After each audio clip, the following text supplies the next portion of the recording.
乡亲啊，继续来看台湾国际兰花展，3月7、8要伫台南来展出。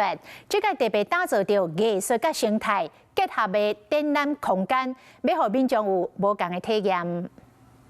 800款的兰花装置艺术，拢是这边台湾国际兰花展览的展览品，会当看到真侪工作人员无用气质的赶工，要将美丽的兰花推广给大家知。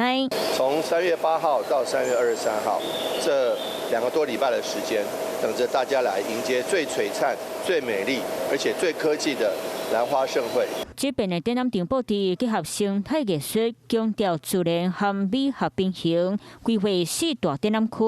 主办单位嘛期待和更多人来参加，让兰花展览走向后一个20年。下一个20年，我们要创造更好的成绩，将这个产业带到最高的一个高峰。今年的兰花展览会请赢规模，店家推出丰富优惠，期待大家同一来到台南欣赏美丽兰花。